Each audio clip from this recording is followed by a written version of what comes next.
creepy feeling that you're being watched? You know, that time when you're home alone, going about your ordinary business, but you just can't shake the feeling that someone, or something, is watching your every move. Perhaps you've caught sight of something moving in your peripheral vision, but when you look over in the direction of the movement, there's nothing there. Maybe you pass it off as your eye is playing tricks on you. But maybe, just maybe, you're kidding yourself that something more unsettling isn't at play. I'm JJ, and here are 5 true accounts of unexplained paranormal encounters. Number 1. 3 months ago, around 12 a.m, I headed downstairs to the kitchen to graze. My dog was sound asleep on the last stair step. As I was holding my drink, I felt something brush up against my leg, and I assumed it was my dog. Without looking down, I started petting, whatever it was, and seconds later I turned around, and my dog was still sound asleep on the fucking stair step. I'm still in disbelief about this event, and it creeps me out. I'm really glad I didn't look down at what I was petting. I'm now too afraid to go downstairs during the night. Another time, last December, I was in the living room opening Christmas gifts with my mum and little brother, and everything in the bathroom started flying, and the light bulb burst right across from us. My brother went into the computer room a few minutes after this occurred, and said he saw a tall red thing standing next to him. Again, this freaks me the hell out to this day. There is no possible explanation for any of these events other than possibly paranormal. I don't know. As an added bonus, about a decade ago I entered a movie store with my dad. We decided that we would get Jack in the Box, and that was literally right across from where we were. I physically saw it, the large sign and all. And when I came out, it was fucking gone. My dad was in complete disbelief, just as I was. I can't decide if this is more freaky than what just recently happened to me with the dog incident. Anybody have any ideas? Number 2.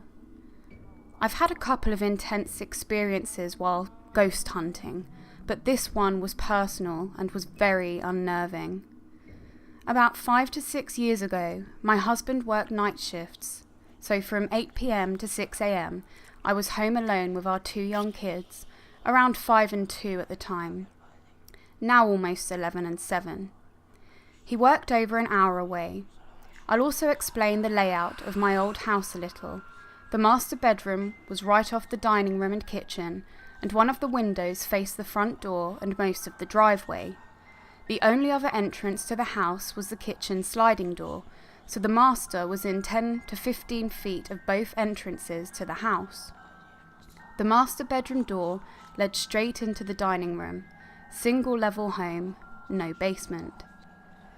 This particular night I decided to watch a movie on the laptop so I could lay in bed with the kids. I locked the doors and windows, and shut the door to my room except for a small sliver.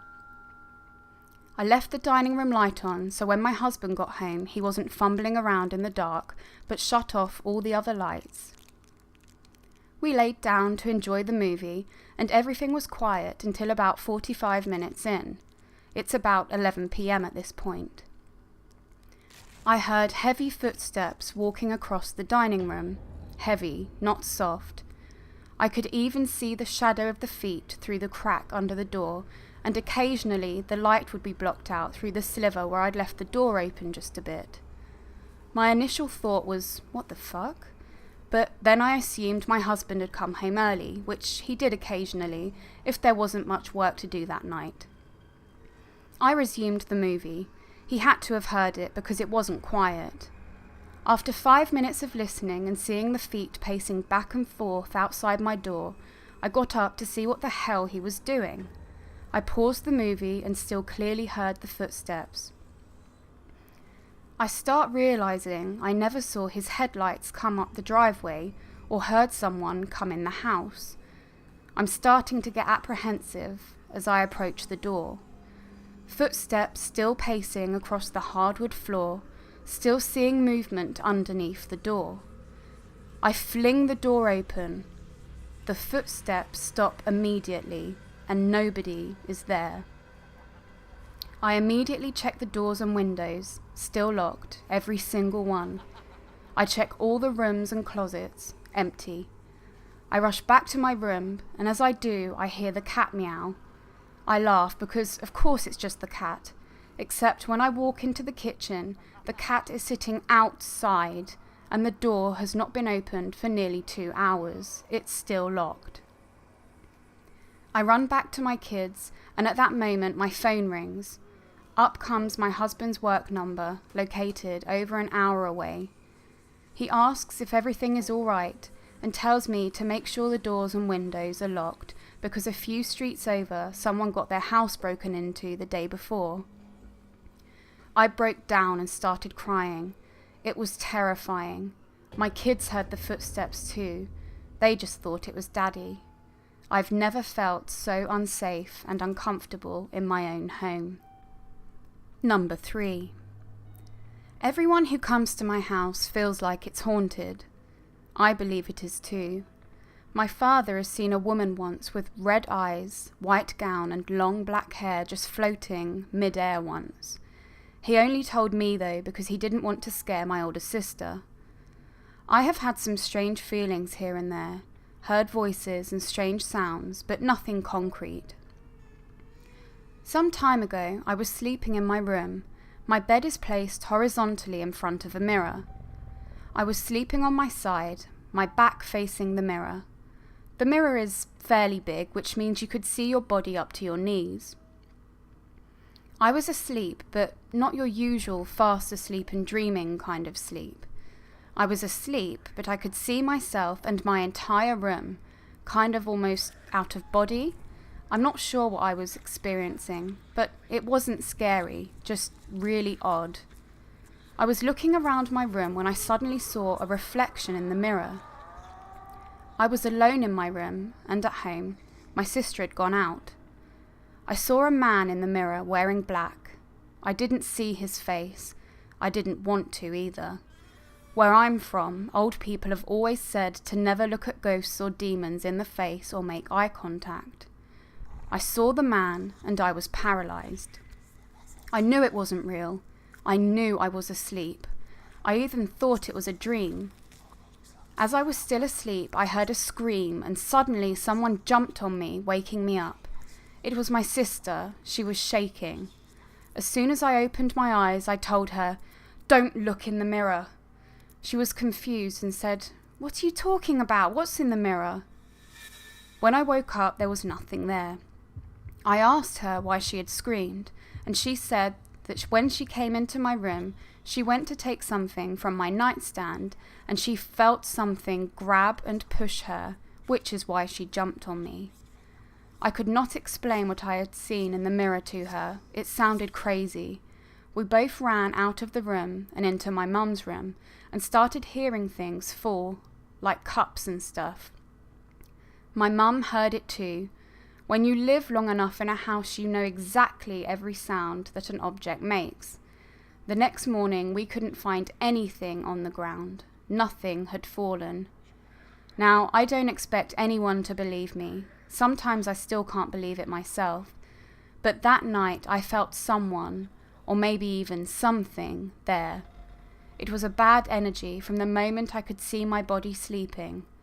After what happened that night, I started experiencing more things in my house, things I have never even told people. And then I started realizing I have been experiencing paranormal activities in my house since forever. I just never realized it, or maybe I was in denial. Number 4.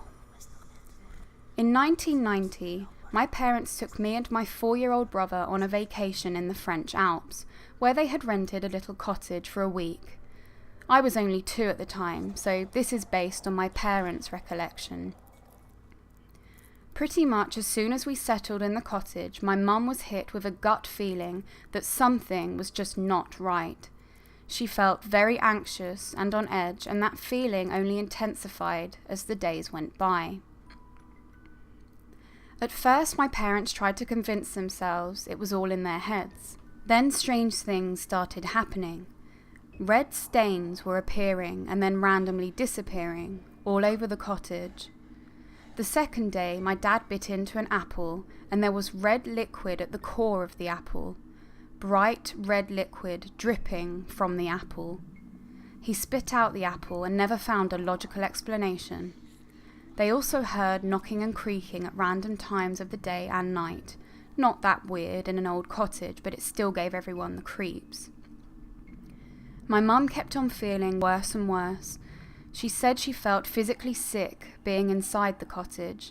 She's always been very intuitive and her gut was telling her to get the hell out, that something didn't want us there.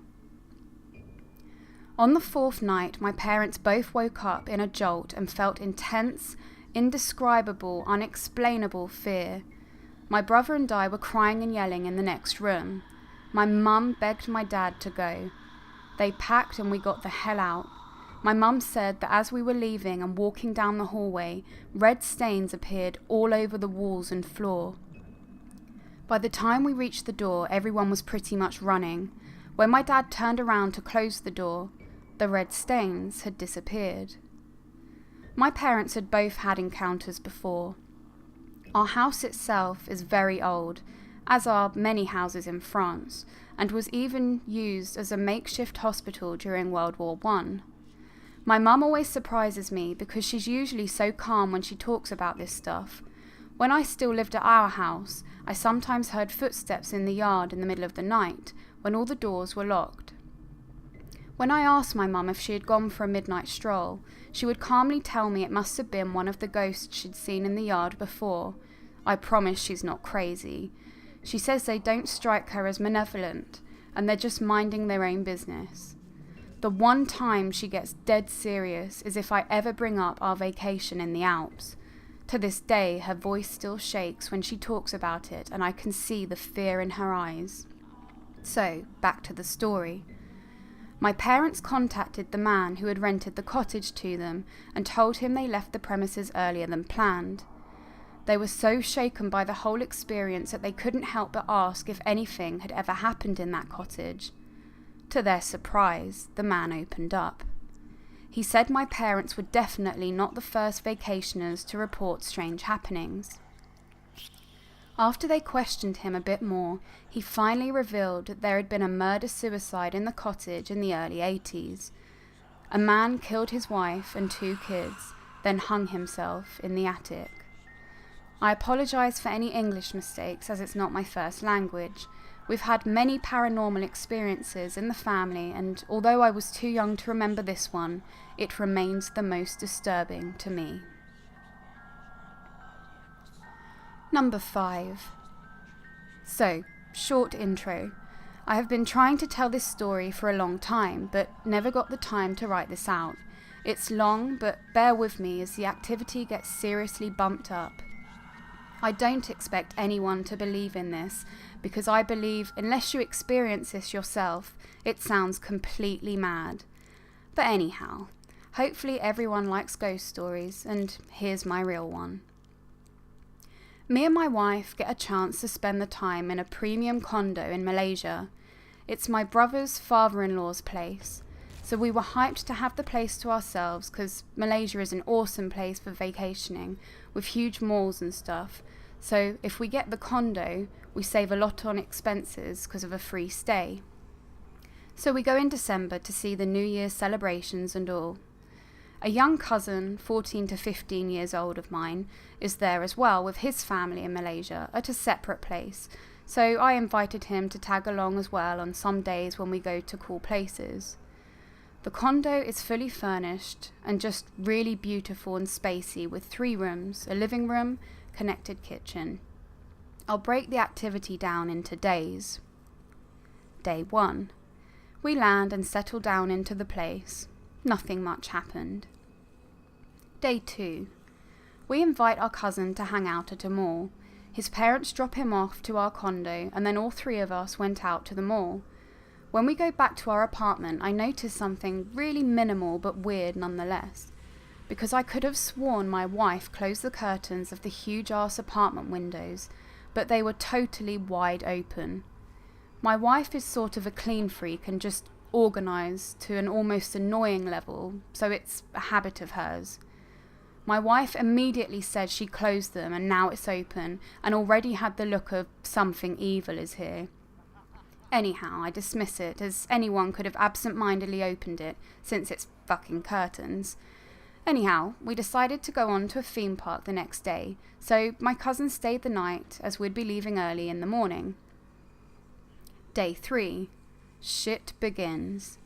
We leave to go to the water park Sunway Lagoon at 9 a.m, had a blast and got back absolutely exhausted between 5 and 6 p.m. My cousin went to sleep in one of the rooms the moment we came back. I lay on the couch sleeping while my wife was washing clothes in the kitchen where the washing machine was and hanging clothes in the living room. I was suddenly jolted awake by my wife asking if I went into the kitchen. I said no.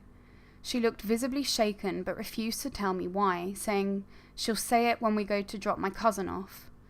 After we dropped our cousin off at his hotel, she starts frantically crying in the taxi on our way back, saying the overhanging kitchen cabinet had been opened. I tried to calm her down in case the driver thought I was a rapist kidnapper or something, but at the same time I was stumped because she was too short, 5'2", to reach it, and me and my cousin were sleeping. Also, even when she told me of this, she knew she would have seen any one of us enter the kitchen at any point. I got back, tested the hinges, fully knowing they were new, not springy enough to open on their own, nor was it some rogue wind, which is utterly impossible. I also had it confirmed by my cousin that it wasn't him. My cousin also gave us new information. He said while he was sleeping, something kept flicking the light. He thought it was me playing pranks, which I said, hell no, it wasn't me. My cousin had to turn off the lights about 3 times and then his door slammed shut on him. Me and my wife didn't hear that though. Anyhow, I was convinced, yeah, the apartment is haunted. Day 4. Activity gets higher. My wife wanted to move to a hotel. I wanted to stay and just record it happening. We were mildly arguing in our bedroom. She was hugging a pillow and she put it down beside her, in between us near our hands. I looked at the pillow near our hands, looked at her, and then, when I looked at her hand to hold it, the pillow was stripped of its casing. The pillow casing was thrown onto the other side of the bed, and my wife was wondering how the pillow was suddenly bare, and then it dawned on her. I was like, shit, I want to record, but can't, because she was going to want to immediately leave the place. The funny thing is, suddenly my wife got flared up, went superwoman and started shouting, "We aren't afraid of you! Screw you if you think we're going to leave!" To which I was like, fuck yeah, now we're talking, because honestly, I was just really interested in seeing how this played out and whether we would catch something. So anyway, we go out to dinner, and just as we're going back to the taxi at night, my wife starts bawling and shaking yet again, going on about how she threatened the demon and now we're going to die. Before once again the driver thinks I'm a rapist kidnapper, I say we'll move into the hotel opposite of our condo. We go there and started packing 1 or 2 items of clothing into her handbag for the night. I told her to put my deodorant bottle in her handbag as well, clearly seeing her pack it. However, the moment we went into our room at the hotel and I checked for the bottle, it wasn't there. Day 5. Daytime. This is the biggest paranormal event I experienced in my life. We woke up the next morning and my wife wanted to permanently transfer into the hotel. We go into our condo and she started packing our clothes in the living room into our luggage bag. I was searching everywhere for my deodorant bottle since it disappeared. I specifically checked a table in the living room and went into my bedroom to see if it was there on the dressing table, but nope. I come back out and there it was, now on the table I had just checked in the living room. Well played, Casper. Anyway, we packed everything, and I said, since it's morning, let's at least catch our breath a bit on the bed. I took our luggage bag into the bedroom, so if we needed anything, I wouldn't have to come out into the living room again to open the bag to get it. As I walked across the bedroom floor, put the bag beside me and sat on the bed to take a breath, half the clothes in the damn bag suddenly appeared out of nowhere on the floor. I could not believe what just happened. I swear anyone would have lost their minds. I was just amazed. It was even folded the way my wife packed it into the bag. Now half of the clothes were just piled on top of each other. Literally, they just spawned on the floor when I turned. I knew they weren't there before, otherwise I would have tripped on them or the bag itself as well. My wife went ballistic and shoved everything back into the bag and we got the fuck out of there. I stupidly still wanted to stay and see what was going to happen, but I knew better from our law and stories that unless an exorcism is done, it's going to get worse. In our law, the activity will rise and rise in extreme cases, and something needs to be done before anyone gets hurt. Day 5, nighttime. This has to be the creepiest scene I ever saw. As usual, just like anyone in a rush, we also forgot something in the condo. If I recall correctly, it was the phone charger. I got a friend who was studying in Malaysia to come over to the condo to get it. This was around 11 p.m, and even I was a bit on edge because of what was happening. So while we were walking to our condo room on our floor, we can see the other rooms on the other floors as the condo is designed hollow. What I noticed is the room directly above our room, one floor above, had its doors wide open, leading into the living room, which was utterly pitch black. I was like, who the hell sits in the dark? I got a really bad feeling when I saw it. Plus, there was a see-through metal grate at the entrance with a freaky red light, and it looked like something straight out of a horror movie. It looked almost inviting, so for a split second I thought, maybe I should go investigate it, and was immediately hit with a bunch of mental red flags like, that room is the cause of everything that is happening. I was 100% nervous when I entered our room, got the charger, and immediately left. Side note, my friend was utterly pissed I did not tell him what was going on beforehand, but hell, I knew he would not have accompanied me that night had I told him. He shit his pants when he heard what we had experienced. Anyway, I did a minor exorcism and luckily whatever was in the apartment left. We also had people stay with us to make it more lively until the vacation ended. I went and told my brother's in-laws, who have now sold the place, probably because they shit their pants as well when I told them what happened. I also got flack because I didn't do something about it earlier. It was too bad it got sold. I really wanted to go back there with some friends. It was a seriously out-of-this-world experience, one I'll never forget for the rest of my life.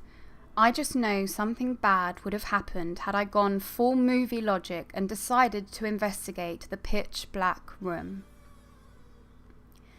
And that leads us to the end of our 5 true paranormal encounters. What are your thoughts on these stories? Perhaps you have your own that you'd like to share. Either way, we'd love to know your views, so please comment down below. We're always looking for new content, so if you have a video idea, drop us an email at the address provided. Also, a quick shout out to some of our awesome shaders, Maz Jones, Sammy Davidson, and Marie Heiser, hopefully I pronounced that correctly, or best I could, who shared pictures of our awesome JJ shaded wallpaper artwork being used on their devices. You guys can find the free wallpaper gift on our Facebook page, or if you're really brave, you can friend me on my personal account there. All of the relevant links are down below. If you enjoyed today's video, please like, and if you've not already done so, subscribe and remember to ding that bell to receive notifications so you never miss a moment with me.